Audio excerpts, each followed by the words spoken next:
entran en la obligación de ser felices y de hacerse felices.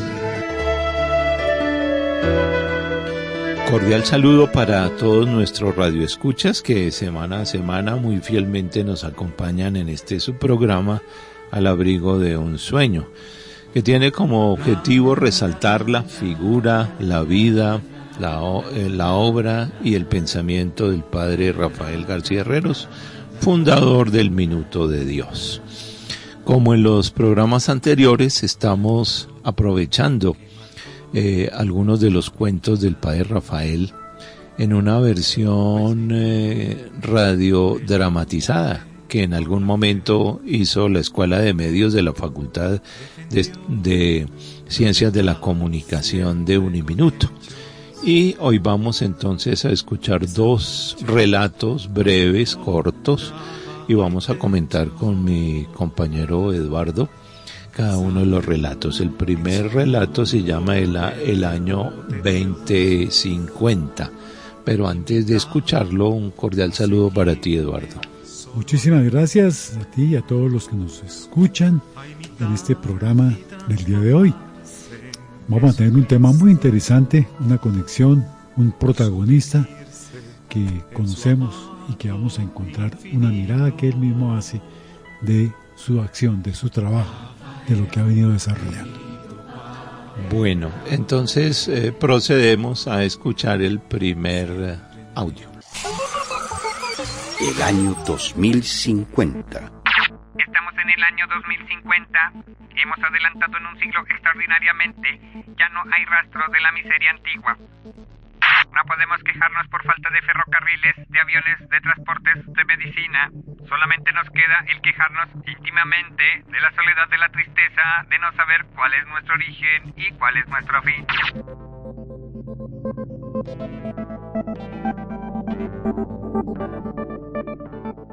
Ya no queda ninguna clase de diferencias, todos somos igualmente trabajadores. Cuando leemos las historias antiguas de 1960, 1963, donde habían grandes diferencias sociales, nos da risa y nos causa extrañeza todo esto. Ja, ja, ja, ja, ja, ja. Leyendo unos papeles viejos encontramos que hubo un hombre en esa época que fue un soñador, seguramente un desequilibrado. Él pensaba en que el mundo se organizara a lo cristiano con todos los adelantos, sin tantas diferencias sociales. Intentó hacerlo en pequeño, pero dice la historia que murió abandonado y entristecido porque nadie o porque muy pocos lo quisieron ayudar.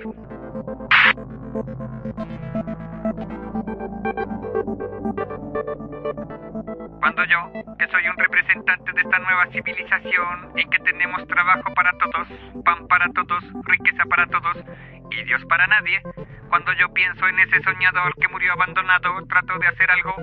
Pienso que si los hombres de esta época lo hubieran ayudado y le hubieran comprendido, nosotros, los hijos de esta civilización ultra técnica y ultra atea de 2100, no estaríamos en la agonía de tenerlo todo menos a Dios. Entran en la obligación de ser felices. Y acabamos de escuchar entonces ese relato breve que es interesante. Uno puede intuir que es un relato autobiográfico si uno descubre el personaje que está ahí en la narración. Y sin embargo es también un relato futurista.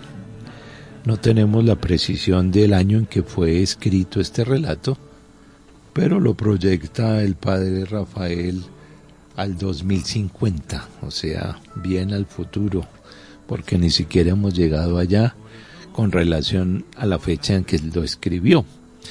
Pero miremos algunos detalles. Lo primero que a mí me llama la atención y que ubico es lo que cuando se habla de planeación, hay un enfoque de planeación que es el enfoque prospectivo. Lo prospectivo proyecta un futuro que puede ser un futuro deseado o un futuro no deseado. En este caso, el relato del padre Rafael muestra un poco la mezcla de uno y del otro. hay una parte que es como la que nos gustaría tener y otra que es la que no nos gustaría tener. Por eso, muy importante poderlo analizar. Y como tú anotabas, esto se iba a escribir por lo menos, si pensamos que fuese en los primeros años, pensemos que fuera en el 40, por ahí, pues fácilmente puede tener más de 70 años esa visión, esa mirada hacia el futuro. Muy interesante, porque como vamos a analizar, ahí encontramos elementos bien positivos. Cuando dice, por ejemplo, no podemos quejarnos por falta de ferrocarriles, de aviones, de transportes, de medicina. Solamente nos queda el quejarnos íntimamente de la soledad, de la tristeza, de no saber cuál es nuestro origen y cuál es nuestro fin. Ahí están las dos partes. La deseada, que se tengan condiciones de vida mejores, y la no deseada, el no saber cuál es nuestro origen, cuál es nuestro fin. Además, a mí me llama la atención en el primer párrafo el supuesto que coloca el padre: ya no hay rastros de la miseria antigua. O sea, él cree que con su labor, con el esfuerzo que está haciendo, con las ideas que tiene, con los sueños que quiere volver realidad, desaparecerá la miseria, ¿no? Y entonces proyecta también al futuro esa realidad de que va a poder superar con el trabajo y con el sueño que tiene, la visión que tiene, llegar al 2050 superando la miseria. Pues Naciones Unidas quiere llegar al 2030 erradicando la pobreza. Vamos a ver quién logra la meta primero, si el padre Rafael o el Programa de Naciones Unidas para el Desarrollo. Que ya se está hablando del año 2050 precisamente como el punto de referencia seguramente para el próximo plan de la propuesta de los Objetivos de Desarrollo Sostenible, Sustentable, como se llame. Esta lectura me hace pensar también que eso fue escrito hace un siglo. Entonces, o menos, 80 años por lo menos. Pero bueno, lo interesante aquí es lo que anotabas tú cuando dice que no queda ninguna clase de diferencias, todos somos igualmente trabajadores. Cuando leemos las historias antiguas de 1960 al 63, donde hay grandes diferencias sociales, nos da risa y nos causa extrañeza todo esto. Pienso que hay todo un esfuerzo, tú has visto, y se han escrito, y aquí en Colombia se han enterrado, se han puesto unas cápsulas, algunos objetos del tiempo, ¿no? Cápsulas del tiempo para que después de 50, 100, 200 años lo encuentren y miren a ver qué pueden descubrir. Que uno llega a decir, bueno, si seguimos como vamos con esto de Ucrania y esto de Rusia y estas cosas, también ha habido a nivel mundial, ha habido también esto. Los Estados Unidos han colocado las Naciones Unidas. Si queda mundo después de una tercera guerra mundial nuclear, posiblemente los que lleguen a existir o que llegaran a venir de otros espacios, supuestamente encontrarán esos objetos. Entonces, algo de eso está pasando aquí. Eso es algo de lo que nos está diciendo. Además, aquí viene como la parte más personal. Dice, leyendo unos papeles viejos encontramos que hubo un hombre en esa época que fue un soñador, ¿no?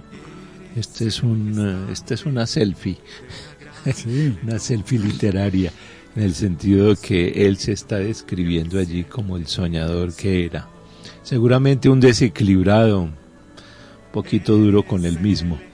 Él pensaba que el mundo se organizara a lo cristiano, con todos los adelantos, sin tantas diferencias sociales. Cuando uno lee este párrafo, a mí personalmente me viene a la cabeza el Minuto de Dios, que es como su gran obra, en un mundo que se organizara a lo cristiano, porque también el Minuto de Dios era como él lo decía, un experimento de comunidad cristiana, con todos los servicios, una ciudadela, si hablamos del barrio que es como la parte física de la obra. Y entonces él quería organizar el mundo a lo cristiano, como nos dice aquí, con todos los adelantos, sin tantas diferencias sociales.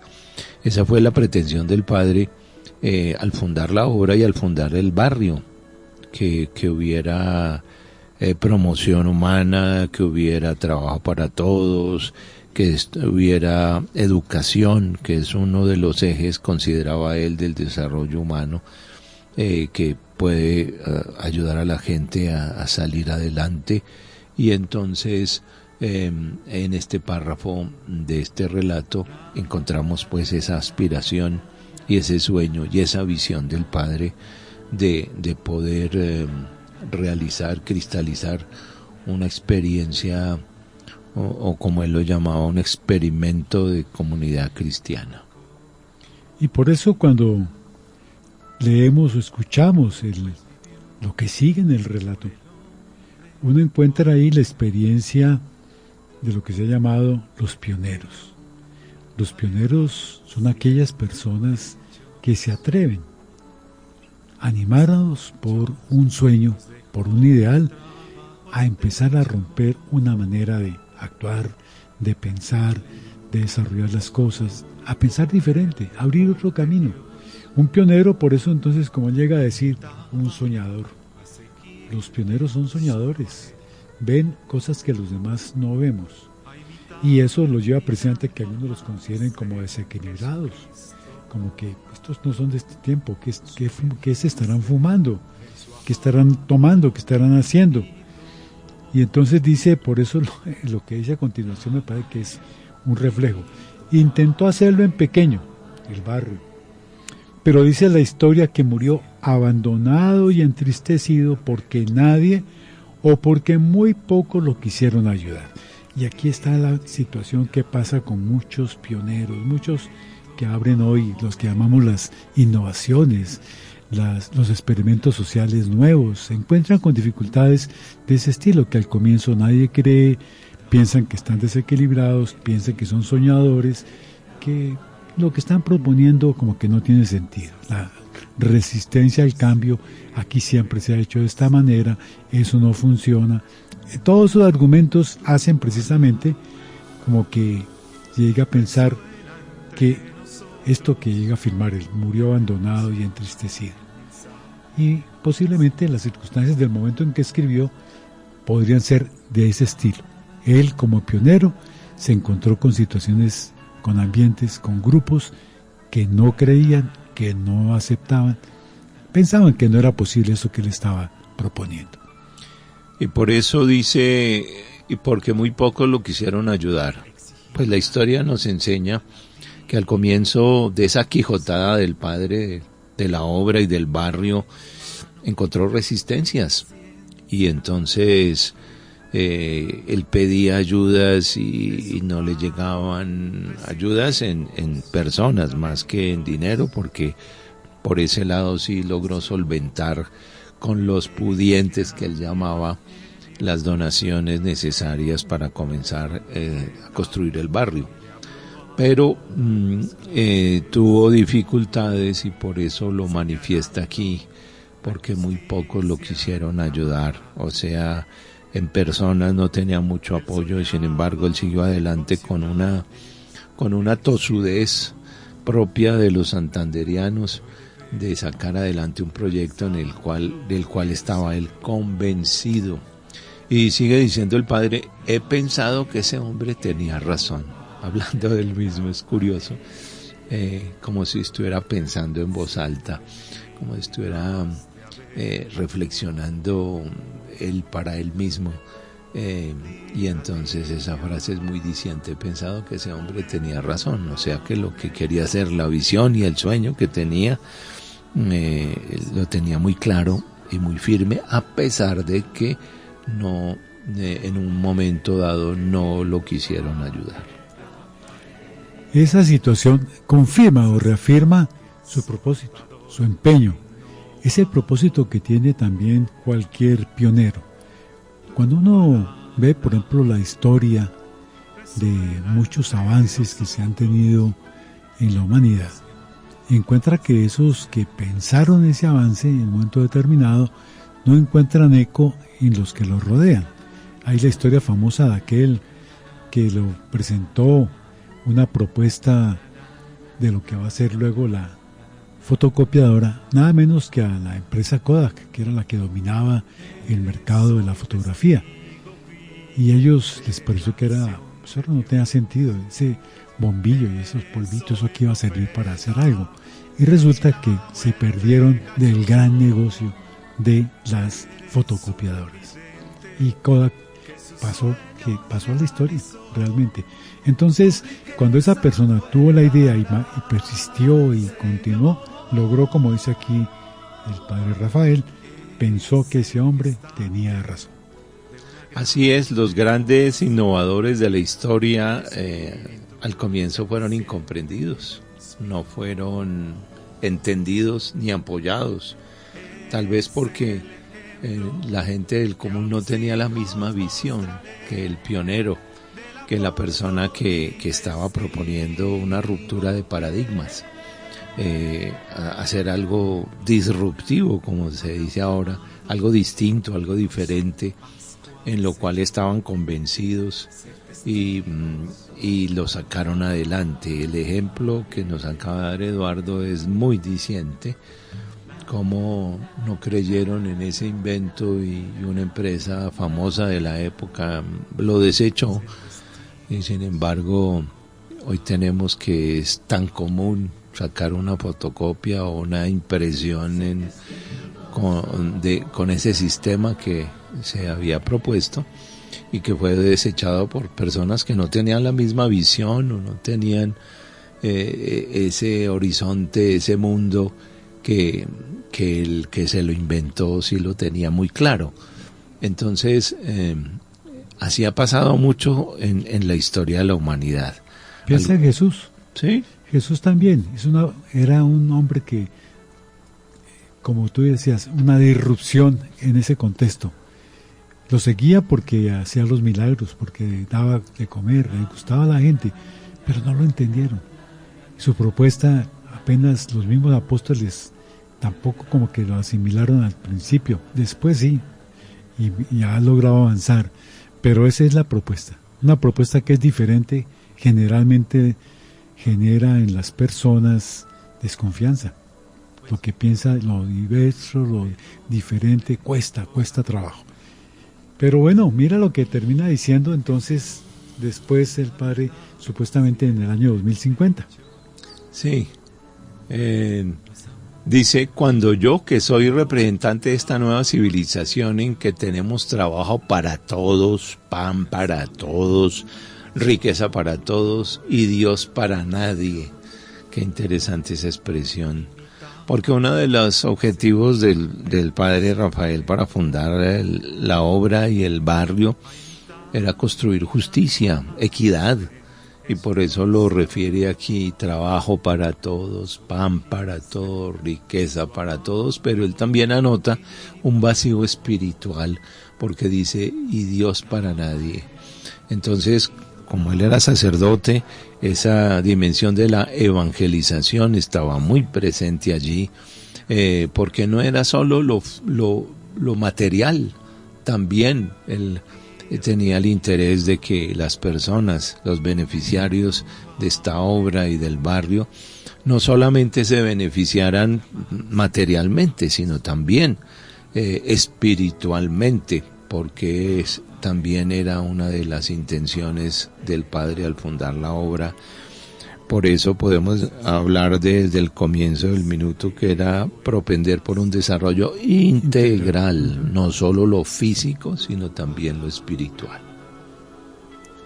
Por eso sigue diciendo que cuando yo pienso en que ese soñador que murió abandonado trató de hacer algo, pienso que si los hombres de esa época le hubieran ayudado y le hubieran comprendido, nosotros, los hijos de esta civilización ultratécnica y ultratea de 2050, no estaríamos en la agonía de tenerlo todo, menos a Dios.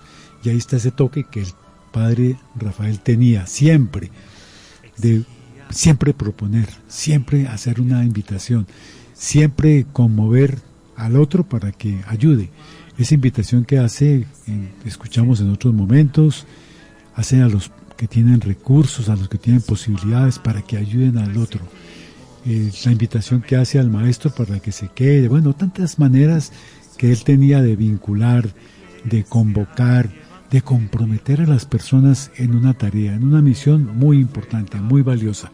Este es también un relato que tiene esa intención, llamar la atención de los que están escuchando para que colaboren, para que ayuden a ese soñador a hacer realidad su sueño. Y el otro elemento, la insistencia en hablar de Dios. Vamos a hacer ahora una breve pausa y ya regresamos. Lo que él soñó. Querido Padre Rafael, siempre me invitaste a ver la luz. La obligación de ser felices y de hacerse felices. Y regresando de la pausa para unos compromisos, vamos ahora a escuchar el segundo relato que se llama La Comunidad del Futuro. Y como ustedes van a escuchar, está muy conectada con la primera parte que hemos escuchado y que hemos comentado, porque ambas se refieren un poco al mismo sueño, a la misma visión del padre Rafael. Entonces los invito a escuchar el audio de La Comunidad del Futuro. Os voy a narrar el cuento de un hombre desesperado, de un hombre que se embarcó en una miedosa aventura, la aventura de hacer una ciudad sin pobres, sin ignorantes, sin injusticias, sin diferenciaciones. La Comunidad del Futuro. Os voy a referir el cuento de un hombre que, en una hora que él mismo no sabe si afortunada o maldita, se empeñó en hacer una ciudad feliz, como una isla ideal, sin resentimientos, sin tristezas. Solo aceptaba la tristeza de la muerte. Quiso construir la ciudad cristiana, la soñada por San Agustín. Este hombre logró levantar con la ayuda de muchos 300 casas y un gran colegio, biblioteca, teatro y canchas de deportes y templo para la pequeña comunidad.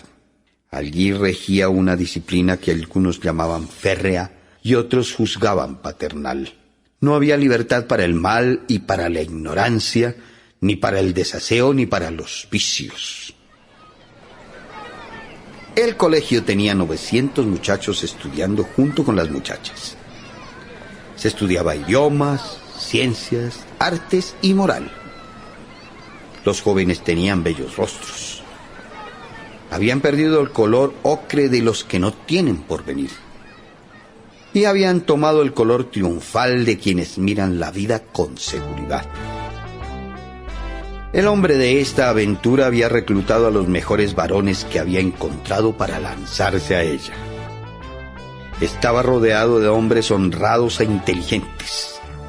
Ellos eran sus consejeros, y todos confiaban en ellos. Pero este cuento no termina aquí. El cuento es un poco trágico.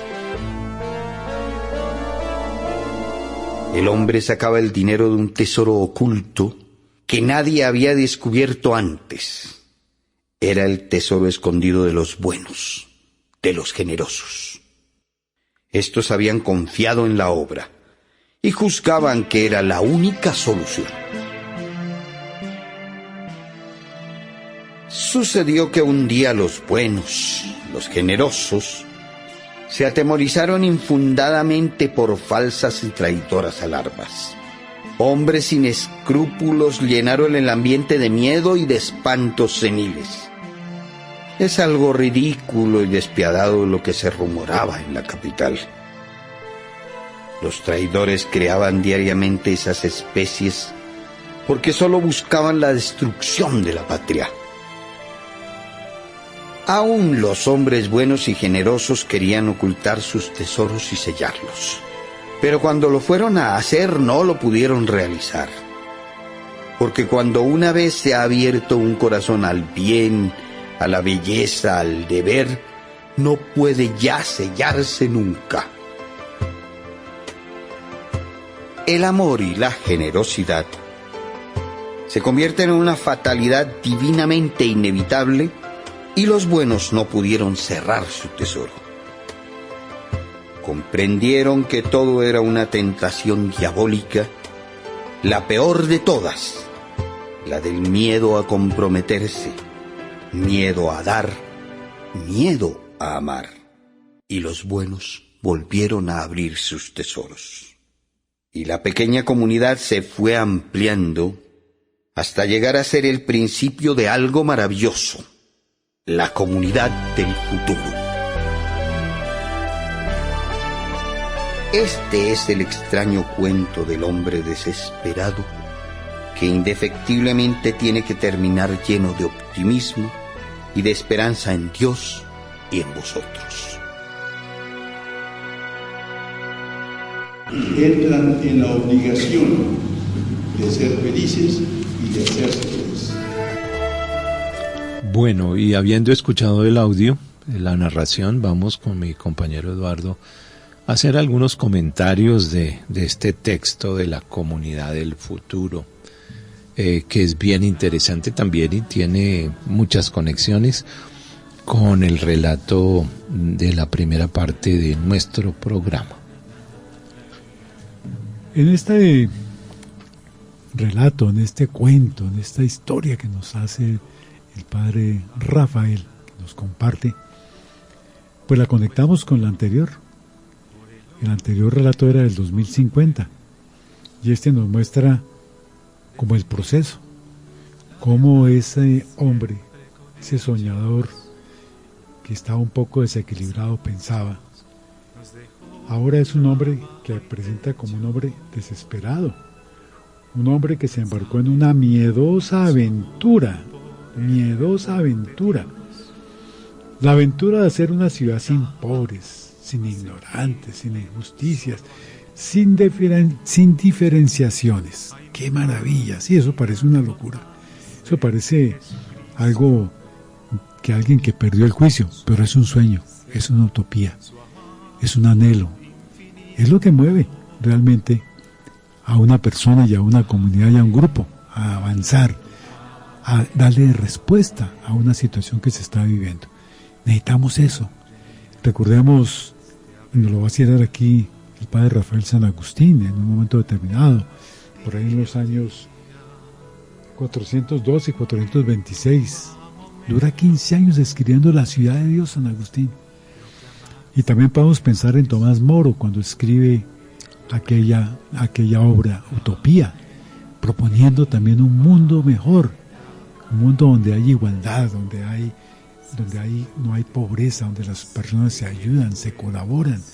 Entonces ese sueño, ese ideal está presente en muchas personas. Algunos se quedan soñando, otros, esos soñadores que hacen realidad su sueño, como el padre Rafael, entonces emprenden esa tarea. Algún autor dice que un verdadero líder es el que sueña en grande y vuelve esos sueños realidad. Uh-huh. Y eso era el padre Rafael. Él mismo en uno de sus escritos dice: mi vida ha sido soñar y realizar. Y me llama la atención, las 3 primeras líneas del relato nos resumen el objetivo del minuto de Dios, ¿no es cierto? Hacer una ciudad sin pobres, sin ignorantes, sin injusticias, sin diferenciaciones. Porque el padre, el fundamento de todo era la dignidad humana. Y la dignidad humana para él nacía del ser creados a imagen y semejanza de Dios y ser hijos de Dios. Y esa filiación divina hace que seamos entre todos hermanos todos, como luego nos presenta el Papa Francisco su encíclica Fratelli Tutti, y cómo la solidaridad, el bien común, el destino universal de los bienes hacen posible construir justicia, construir equidad a través de muchos mecanismos del trabajo, de la educación, que fueron, digamos, los pilares del minuto y siguen siendo los pilares del minuto de Dios. Todas estas intenciones y sueños del Padre que quiso plasmar en el barrio y en la obra, pues aquí los tenemos descritos de la pluma de él mismo.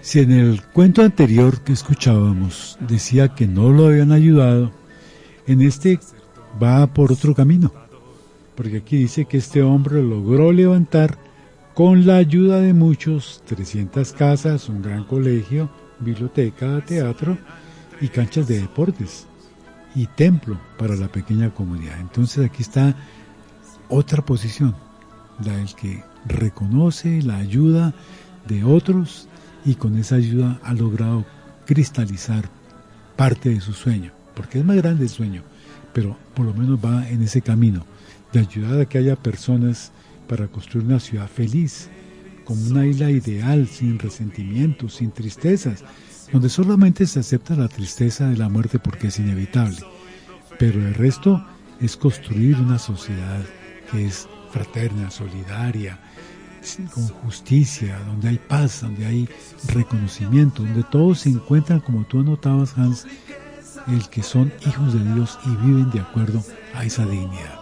Una maravilla. Entonces, eso es parte de lo que el padre Rafael logró, trabajó, construyó con la ayuda de muchos. Y entonces uno intuye que esta es otra etapa en la construcción de ese sueño. El relato anterior debió ser al puro comienzo, que no lo entendieron y no encontró apoyo, y este es un relato de un poco más adelante en que las circunstancias se fueron dando mejor y se fue cristalizando esa visión y ese sueño. Y hay otro párrafo que me llama la atención porque fue un poco la metodología desde el comienzo. El hombre de esta aventura había reclutado a los mejores varones que había encontrado para lanzarse a ella. Estaba rodeado de hombres honrados e inteligentes, ellos eran sus consejeros y todos confiaban en ellos. El padre se supo rodear de personas, de profesionales que le ayudaron, que lo acompañaron, y armó las juntas de las empresas. Primero la empresa madre, la corporación, constituyendo con laicos comprometidos, profesionales, que lo secundaron en su sueño y en su visión. Creó una junta, la junta que lo acompañó, y así, una vez que fueron apareciendo otras de las empresas, cada empresa también tenía su junta directiva, y yo creo que esa fue, para mí, la razón por la cual el minuto sobrevive hasta el día de hoy. Hay otras experiencias que, desaparecido el fundador, desaparece la obra, tal vez porque no se supo rodear o porque la obra estaba muy centrada en el fundador y todo gravitaba alrededor del mismo. En cambio, el padre sabía delegar, se rodeó de gente muy capaz, profesionales, católicos comprometidos, a través de juntas directivas que le apoyaron y le ayudaron en ese sentido y que constituyeron la semilla de la supervivencia de la obra. La credibilidad es un valor importantísimo, es un capital maravilloso que una persona, que una obra, que una entidad debe tener. Ser creíble, porque es confiable, porque sabe que los recursos que recibe los invierte en lo que comprometió. Ahí hay cero corrupción. Entonces está todo al servicio, las cuentas son claras. Y ese es un valor maravilloso que afortunadamente la obra del Minuto de Dios mantiene todavía. La gente sabe que si algo se entrega al Minuto de Dios, eso va exactamente a lo que se pidió. Y ahí entonces hay toda una posibilidad maravillosa que vale la pena mantener, rescatar, cuidar, que es fundamental. Hay un comentario en el relato que me llama también la atención, porque ahora entra como a marcar como dos elementos. Por un lado el tema de la disciplina y por otro lado va a comentarnos tal vez de los rumores, de los chismes, de las situaciones que a veces por envidia la gente va teniendo. Respecto a la disciplina, el reglamento que está en el museo como elemento tan importante, que a muchos les parecía que era demasiado rígido, porque claro, a veces venía una situación de cierta laxitud, cierto aflojamiento de las costumbres, y entrar a una comunidad, vivir en comunidad, pues eso requiere unas normas, requiere aceptar unos puntos comunes para que la convivencia sea sana, sea buena, sea efectiva, que vaya poco a poco construyendo esa felicidad que todos queremos. Por eso dice en el relato, allí regía una disciplina que algunos llamaban férrea y otros juzgaban paternal. No había libertad para el mal, ni para la ignorancia, ni para el desaseo, ni para los vicios. En otro texto, el padre también alude a esto mismo, a la exigencia, y dice que para educar a una comunidad pues hay que tener cierta exigencia en favor de la comunidad misma, para educarlos. Entonces, él supo pues moderar el tema de esa exigencia. Además, por idiosincrasia, pues él era como exigente, por hijo de militar, santanderiano del norte. Podemos imaginar pues esa resiedumbre, esa templanza del padre, pues por su ancestro. Y en la mitad del relato hay una línea curiosísima, y dice, pero este cuento no termina aquí, el cuento es un poco trágico. Y ya va a contarnos por qué es un poco trágico. Dice, el hombre sacaba el dinero de un tesoro oculto que nadie había descubierto antes. Era el tesoro escondido de los buenos, de los generosos. Estos habían confiado en la obra y juzgaban que era la única solución. Este fue el llamado que hizo el padre, tanto por radio como por televisión, especialmente en la televisión, cuando desde el 10 de enero del año 55 se volvió el Minuto de Dios en televisión e invitaba a los pudientes, como él los llamaba, a las familias pudientes, a colaborar, a colaborar monetariamente, económicamente con las obras del Minuto, con una ventaja de la cual ya habló antes un poco Eduardo, y era la credibilidad, porque dinero que recibía, que hacía el llamado por televisión, las cuentas las daba por televisión. Esto que tanto me ayudaron, tanto me dieron, se ha invertido y daba, rendía las cuentas públicamente. Por eso el Minuto adquirió un goodwill, como dicen los norteamericanos, una fama de hacer las cosas bien, hasta el punto que todavía el gobierno nacional, cuando tiene proyectos de carácter social muy grandes, busca el Minuto de Dios para poderlo realizar, pues por la credibilidad que el Minuto tiene. Y así pasó por ejemplo, en el terremoto del Eje Cafetero. Una de las gerencias regionales o zonales de la reconstrucción recayó en el Minuto de Dios, que asumió una de las zonas para reconstruir después del terremoto del Eje Cafetero. Y así muchas otros emprendimientos que el gobierno nacional, por la credibilidad del Minuto, pues ha buscado como socio el Minuto, porque sabe que las cosas se hacen bien y se hacen de manera transparente y honesta. Y continúa diciendo el padre, pero sucedió que un día los buenos, los generosos, se atemorizaron infundadamente por falsas y traidoras alarmas. Hombres sin escrúpulos llenaron el ambiente de miedo y de espantos seniles. Es algo ridículo y despiadado lo que se rumoraba en la capital. Los traidores creaban diariamente esas especies porque solo buscaban la destrucción de la patria. Entonces, es un episodio seguramente que quisieran desprestigiar al padre y a la obra para que la gente de bien no siguiera aportando y no fueran benefactores. Y eso ocurre muchas veces como por la envidia, la envidia, porque a veces viendo la obra, algunos piensan que esto como que tiene mucho futuro.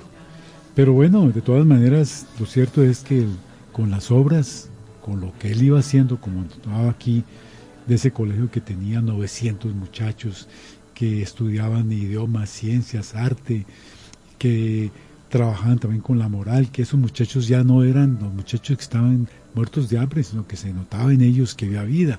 Entonces todos estos elementos, todos estos frutos, como veníamos comentando, animan realmente a que los hombres buenos, a que los generosos vean que es posible aportar y contribuir a que ese dinero que ellos están dando ayude a muchas familias, a muchas personas a poder crear un proyecto, a tener mejores condiciones de vida. Y por eso nos va a decir que el amor y la generosidad se convierten en una fatalidad divinamente inevitable. Y los buenos no pudieron cerrar su tesoro.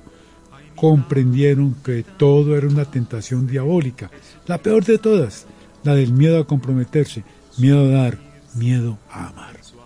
Entonces, ahí está toda esa invitación, toda esa superación de la circunstancia tan dura que se pudo tener en ese momento. Y dice que los buenos volvieron a abrir sus tesoros y la pequeña comunidad se fue ampliando hasta llegar a ser el principio de algo maravilloso, la comunidad del futuro, pero con un futuro diferente, porque el relato anterior nos decía una sociedad con buenas condiciones, pero sin Dios.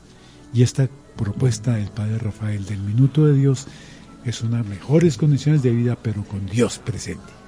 Así es, y seguramente por la metodología que el Padre tenía de ir dando razón de lo que estaba haciendo, y él insistentemente invitaba a la gente que le ayudaba a venir al minuto y a ver la obra. Y asocio con ese pasaje del Evangelio: por sus frutos los conoceréis. Bueno, se nos termina el tiempo, infortunadamente. Agradecemos su amable sintonía. Recuerden que este es un programa realizado por el Centro Rafael García Herreros de la Facultad de Estudios Bíblicos, Pastorales y de Espiritualidad de Uniminuto. Muchísimas gracias y hasta la próxima semana. Un progreso en lo humano, en la ciencia y en la fe. De su mano recibimos fundamentos